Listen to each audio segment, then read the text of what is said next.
Hi, my name is Gerhard Schwartner, and welcome to Selling Power TV. Today, we have the great pleasure of speaking with Derek Ray, who is the founder and CEO of Demand Inc.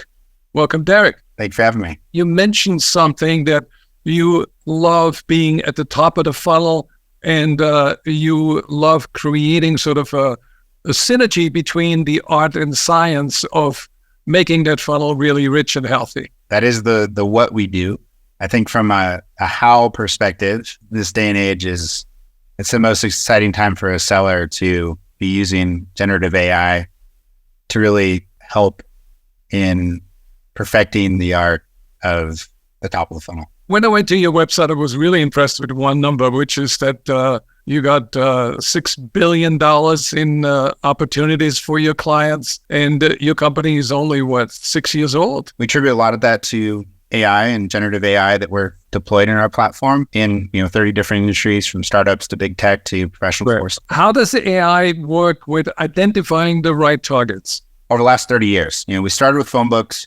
They went digital. They still have pages. You still have to click through, scroll, read, look who you're going to talk to, or find who you're going to talk to, determine what you're going to say. What's changed with generative AI is now the phone book can tell you who you need to talk to, who you're missing, what to say, when to say it, and why to say it. The exciting thing for salespeople right now is that for the first time, a lot of the work that we don't like doing of maintaining your database or making sure your CRM is up to date, a lot of these time-consuming tasks are fantastic to put in front of AI. One of the biggest challenges companies have is the subjective of what we mean when we say something like B2B SaaS, for instance.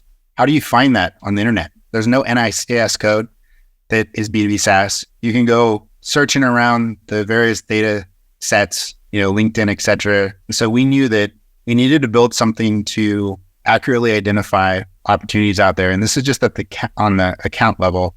And we went to the contact level next, but it started with parsing, and now we're doing 20 million pages a week. So that appetite has only grown, and the ability to categorize accurately, the ability to understand who's growing, who's up, who's down, who's spending more, knowing the movement of what's happening on businesses is incredibly valuable, especially when you have, we'll call it, disruptions in the marketplace. This brings us right up into ChatGPT coming out. We've created machine learning on top of GPT to be personalized, to know what to look for, to be concise.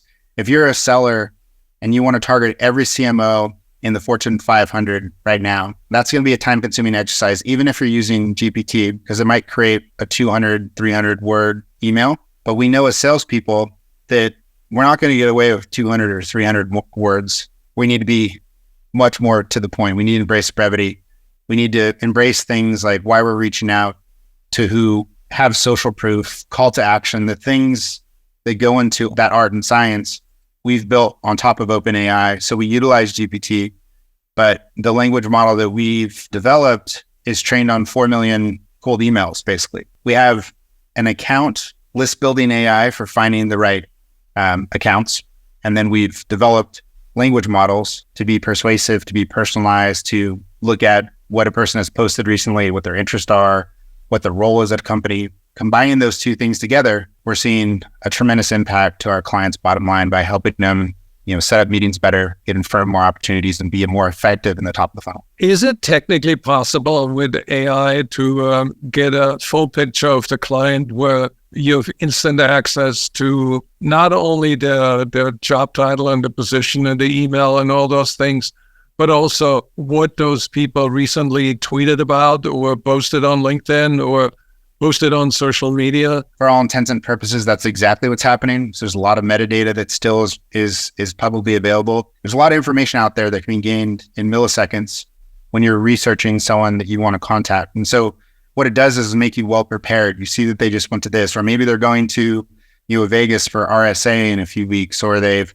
just come off of another type of conference, and you see their keynote and say, hey, I saw what you said here. Amazing job. It allows you to be much more personal. And it's interesting too that we need machines, or machines help us be more human. It is not a lead, but almost like a bespoke lead that fits ideally into your funnel, and it makes the company a lot more profitable. One of the biggest advantages we have is to be 100% additive. So you can actually use the machine to say, not only find me these companies, but find me companies that match my ICP that I don't have.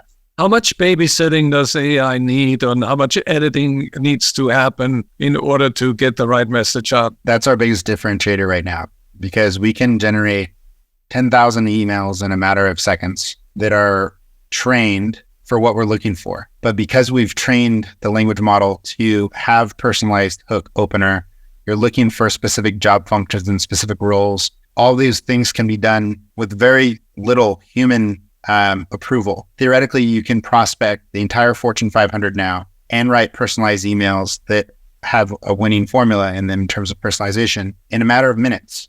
Well, for anybody who wants to improve their sales funnel, where can they learn more when they go to your website? Our website's demandinc.co. Ultimately, we book meetings, and if you're a great salesperson that believes that, getting the meeting is the hardest part, and two, it's a numbers game, you've come to the right place. Well, congratulations on your success. You've worked very hard for 6 years, and I cannot wait to see you become a unicorn in the next few years. Thanks, Gary. I appreciate that.